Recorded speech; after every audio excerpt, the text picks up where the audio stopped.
Hey there, this is Erica from Ever Educating, and this channel is teaching tips, tools, ideas, and resources for new college instructors. This week's theme is literature. So we've been having a theme a week for this whole month. If you want to see more about that, you can see the description below.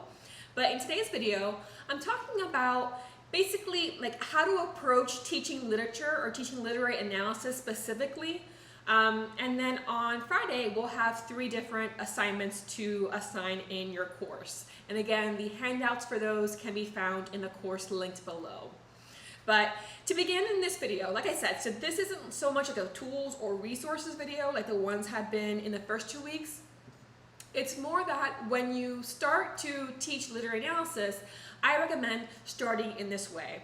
And that's by assigning different genres that are quite short in order to build your students' skills in analyzing literature. And so if you're not teaching literature, you might see what short genres can you assign in your field that can help your students build up their ability to read and to understand, for example, the concepts that you are teaching. But in this case, right, you're teaching literary analysis, how to create a thesis, how to create topic sentences, do close reading, all of that. So where do you start? So in my opinion, the easiest place to start is with the shortest genre. And so in this case, that is poetry.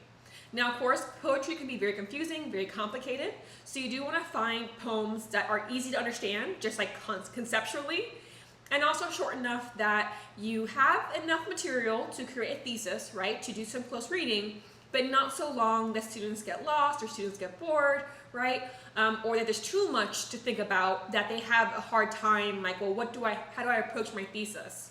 If it's something short, like for example, the poem Trees, then, well, there's not that much to work with, so you can really dig into those stanzas and create multiple thesis statements using that one poem.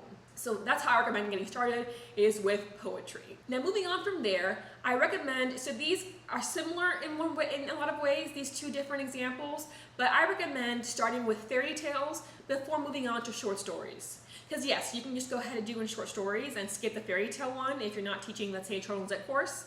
But I think that fairy tales as a genre have a lot of, structural narrative elements that can be important to teach to students. And also it can help students analyze the details of the story, right? Because, for example, the rule of 3 can be taught very easily with many fairy tales, okay? And they don't tend to have that many characters, so students won't get lost in that sense, right? There's often lessons or morals in case you want to talk about that element of literature, like the messages that people can get when reading them.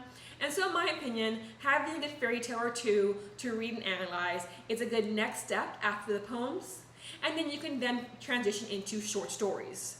And obviously in that case, it can be any genre of short story, depending on what you're teaching or what interests you or what you think will interest your students.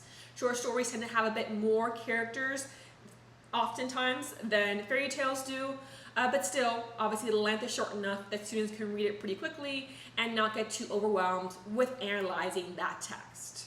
Okay, so that's another way of building. Okay, we start with the poems, a few stanzas, right, not too long, then build up to the fairy tales and short stories. And then if you want to then build again, where it's still not too long, in a lot of ways it's shorter than fairy tales and short stories, I recommend picture books, even if you're not teaching children's literature. Because with picture books, you have not too long of narratives, but you also have the illustrations. And so this gives you the ability to teach, well, how does the visual and the textual, the verbal, work together to create meaning? And so nowadays, a lot of what students experience is multimodal. It's not just text, it's text with visual, text with video, oral elements, right? All of that, or audio elements.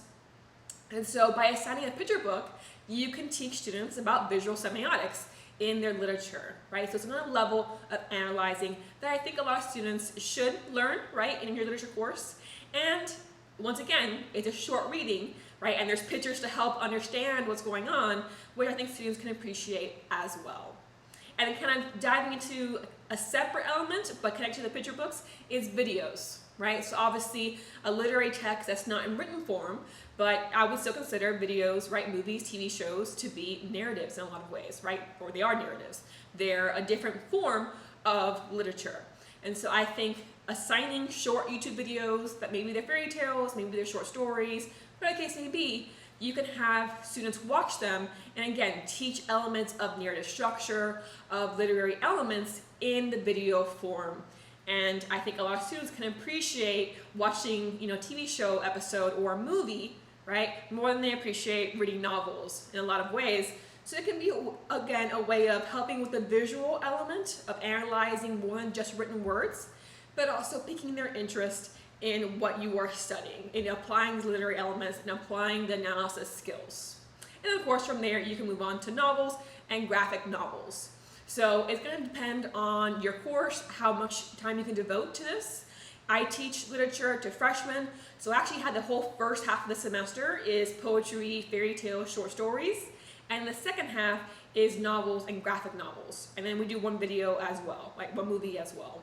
So, but of course, it depends on your own structure that you prefer. I've done it a lot of other ways, but this is what I've done most recently. So, that's just a way that I really recommend teaching analysis skills to your students, starting short and then moving on to larger text or longer texts. On Friday, we'll go ahead and go over 3 activity ideas. So don't want to miss out on that. Go ahead and subscribe below. And again, if you want those assignment sheets or past ones, you can see the course link below as well.